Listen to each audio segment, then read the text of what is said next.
again. So I'm delighted this month that we are on an outside broadcast.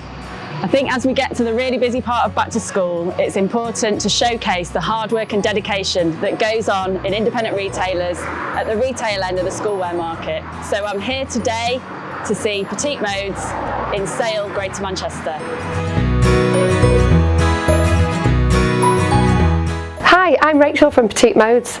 We're a school uniform shop based in the heart of our little Sale, and we currently supply 20 primary and secondary schools in the local area. We also sell dancewear, scout and guide wear, communion wear and baptism wear. The shop's actually been going now for 65 years plus, and hopefully we'll be going for another 65 years. We use a range of suppliers in our business, and we have just had a big drive on eco garments, which we feel are really important for us as a business, particularly with blazers and the most commonly worn item of school uniform.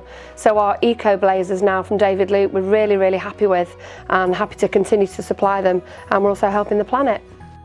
So Rachel, we know that for us suppliers we think it's really hard work, but we're so far removed from the schools and the parents, and there's a lot of preparation that's needed for that. Can you just tell us a bit about what you do in your business? It's huge, isn't it? I think we start back to school off with a huge sigh of relief, because generally the back to school starts as soon as the children have gone back to school in September.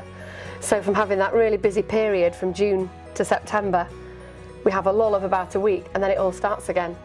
But it's quite nice because that's the time where we do have a little bit of quiet time, that we can go and visit the schools, we can go and check in to see if they want to make any changes. We'll get our lovely supply visit, so you'll come and see us. Really nice, you'll show us all the new products that are available. And then of course we'll have the schoolwear show, which we actually get to see the new garments, which will help us then put our reports together from how many things that we've sold to then move forward with an order, you know, and hopefully bigger order than the year before. And so what are you doing with your schools now, this early in their school year as they would see it before back to school? What are you doing to help prepare to get the parents the uniform they need for September? So we're working quite closely with all our schools at the moment, generally by phone or email is a quicker option really than physically going to see them. We will go to see all our schools in June and July for the new parents meeting. So this sort of 6 to 8 weeks before then, we will be sending new price lists with no price increase, which is always good.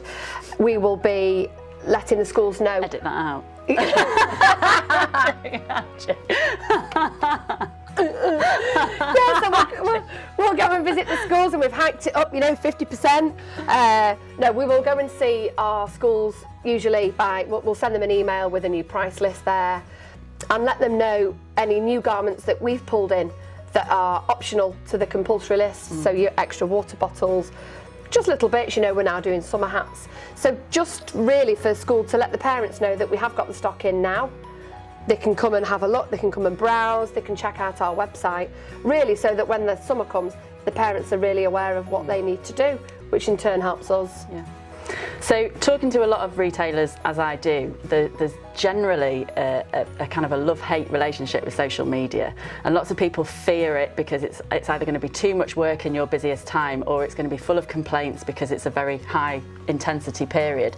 But I know in your business you use it a lot of the year, and for some really positive, in some really positive ways. So what kind of things are you doing on social media? I think you have to engage in social media now. You've got to put yourself on the map or put yourself on the grid. So people sort of need to see where you're located, and they want to see it from their iPad or the smartphone. You know, everybody's walking around with their head in their phone. So if you're not there, are you missing somebody?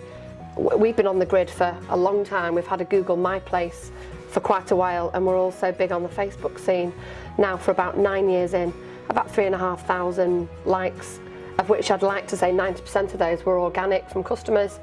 Also getting customers to review you as a shop, both on Google and on Facebook as well, really helps. As the more people start to comment on something that you're posting, the more it hits, or the more I should say, it helps it to go a little bit viral.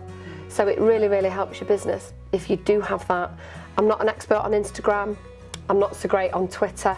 I tend to leave that to my younger members of the team, because I think Instagram is more for the younger end. So I think that is definitely something for shops to explore. But to have a simple Facebook page is so easy.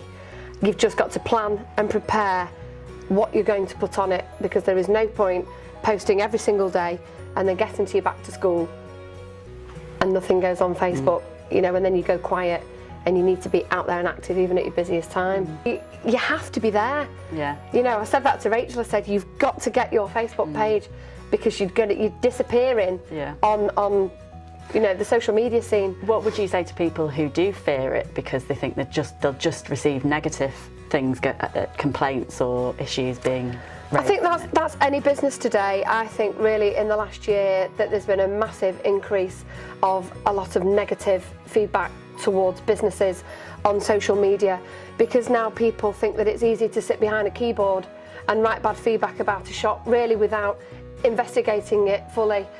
We have been subject to bad feedback here, and I think every bit it's how you respond to bad feedback. If you just ignore it, then you might as well just put your hands up, guilty. We're all guilty of making mistakes or having a bad day, but I think if you respond to negative feedback in a professional way, you can actually turn it around, which luckily the last bit of negative feedback that we had here, the customers ended up very, very happy and wanted to remove the negative, and I said, please don't remove it, because at that time that's how you truly felt.